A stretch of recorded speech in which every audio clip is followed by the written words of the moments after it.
Malam, Na'am. kace mi wai ba mace guda? Uwar gida mace guda ciwo ce.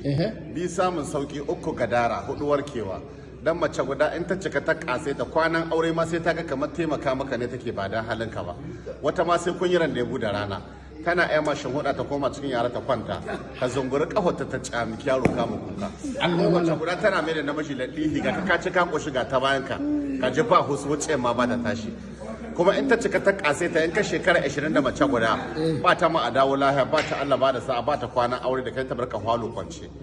ko sai ta sati da kalar dara guda kake kwana kalar kwano guda take baka abinci kuma in ta ga hurka ma diyan take aikowa ku je baban naji mutsun baban kwazo ku dauki abinci ku kai mashi kuma ka shekara 20 da mace guda in ka ce zaka ƙara aure sai an samu yan uba sun kewa ka gidan tururuwa sau uku sannan a roki gafara wurin uwar gida ta yi shawara da diyanta baban kwazo da mummunan magana ana zama na hana so ka jaraba cikin gida a zaman